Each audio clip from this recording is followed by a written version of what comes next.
यो चाहिँ हाम्रो गार्डन हो अनि हामीले चाहिँ त्यो गार्डनमा चराहरूलाई भात खाने त्यो सानो घर राखिदिएको।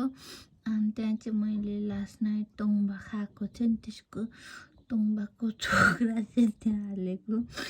अर्को सानो बेबी बर्ड आयो अनि त्यो सिगरले चाहिँ त्यहाँ गएर तोङ्बा खायो अनि उसले मात्यो। अनि अहिले ऊ चाहिँ अलस तलस भइरहेछ। जता पनि तोङ्बा खान्छ। तिमीहरू जाऊ तोङ्बा खाएर आऊ ल। अनि त्यो सिगरलाई चाहिँ पुरा रिङ्गटा चलेर माथिरहेछ। अनि उसले चाहिँ यस्तो गर्दैछ यसको माथिपछिको एक्टिभिटिज हो यो। उसले फर्स्ट टाइम खाएको होला मेबी। उड्नु पनि सकेको छैन। उसले अब हेरौँ के गर्छ। अरूहरू नि आउँदैछ। आएर खाऊ सबजना मातेर जाऊ।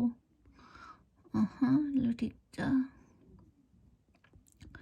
त्यो सेतोले चाहिँ यति धेरै खायो कि उसलाई चाहिँ लास्टै माथिरहेछ।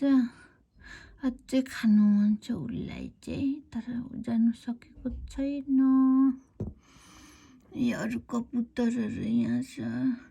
सिगल जान्छ अनि गएर खाउँला भन्ने वेटिङमा छ होइन तिमीहरू। तर खै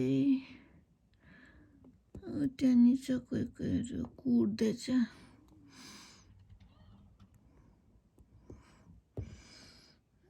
जाऊ मलाई सिगल देखेर लास्टै हाँसो ल्याएछ।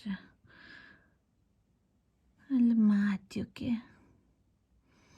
बिचारा बिहानै ड्रङ भइस् नि त। बेबी पनि लिएर आउँथ्यो यसले। आज एक्लै आएछ। उसको बेबी चाहिँ छैन।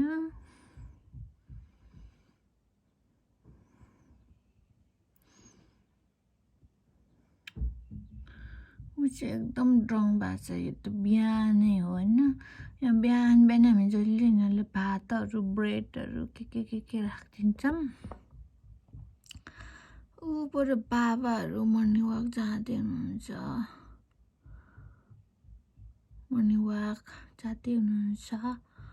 म चाहिँ यो हाम्रो रुमको विन्डोबाट क्याप्चर गरेको यो भिडियो।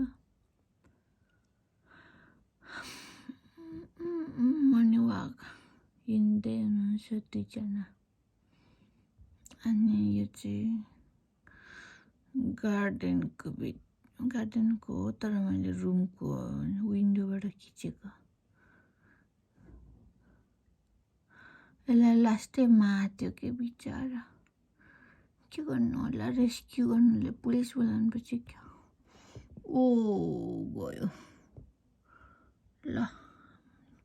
झाप भएर गएको छ। कता लडेर टाउको ठोकाउँछ कि भन्ने डर पनि छ। लेट्स सी फेरि फर्केर आउँछ कि होइन।